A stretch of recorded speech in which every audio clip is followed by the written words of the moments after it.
नमस्कार दोस्तों, स्वागत है आपका हमारी चैनल भक्त भक्ति आर्टिफाई में। प्रस्तुत है सकट चौथ व्रत कथा। सकट चौथ व्रत से करें गणेश जी की उपासना, पाएं संतान सुख, समृद्धि और संकटों से मुक्ति का आशीर्वाद।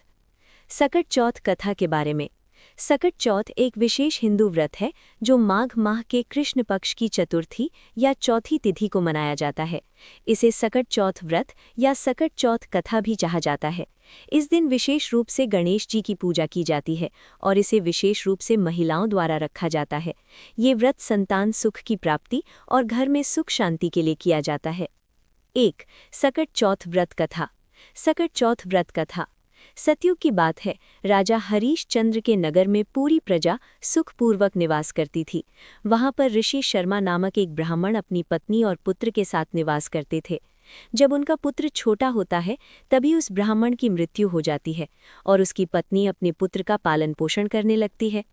ब्राह्मणी भगवान गणेश की परम भक्त थी, इसलिए वो हर सकट चौथ पर व्रत रखती और गणपति जी की पूजा अर्चना करती थी।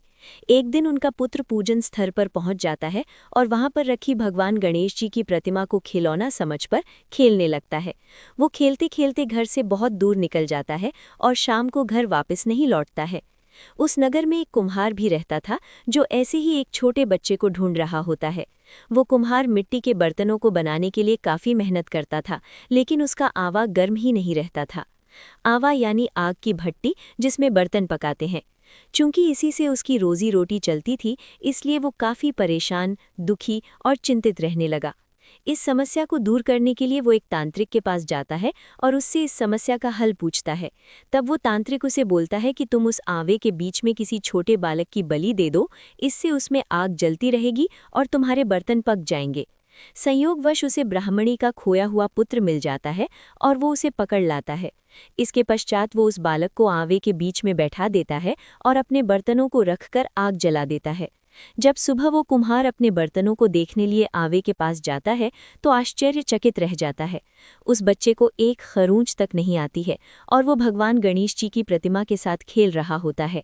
उस आवे के सारे बर्तन भी पक जाते हैं, लेकिन बच्चा बिल्कुल सुरक्षित बच जाता है। इस घटना के बाद कुम्हार डर जाता है और राजा के समक्ष अपने इस कृत्य के बारे में बता देता है। उधर बालक की माँ भी उसे परेशान होकर ढूंढ रही होती है और अत्यंत दुखी हो जाती है। जब राजा के माध्यम से माँ को अपने पुत्र की खबर मिलती है तो वो राजा के दरबार में पहुंच जाती है। वो राजा से पूछती है कि तुम्हारा बच्चा किस प्रकार सुरक्षित बच गया। तो वो बताती है कि हे राजन, मैं कोई टोटका नहीं करती। भगवान गणेश में मेरी अपार आस्था है और मैं उनका पूजन करती हूँ और सकट चौथ का व्रत रखती हूँ। तो लोगों को इस व्रत की महिमा समझ में आ जाती है और तभी से महिलाएं अपनी संतान और परिवार के सौभाग्य और लंबी आयु के लिए इस व्रत को करने लगती हैं। तो दोस्तों, ये थी सकट चौथ की व्रत कथा। हम आशा करते हैं कि सभी माताओं की संतानों को दीर्घायु का आशीष मिले और उनके परिवार में सुख समृद्धि का वास हो। आप ऐसी ही कथाओं के लिए हमारे चैनल भक्त भक्ति आर्टिफाई के साथ बनी रहें। मित्रों, आज की इस प्रस्तुति में आपका बहुत बहुत शुक्रिया है। आशा करती हूँ भगवान गणेश की असीम कृपा सभी भक्तों पर बनी रहे।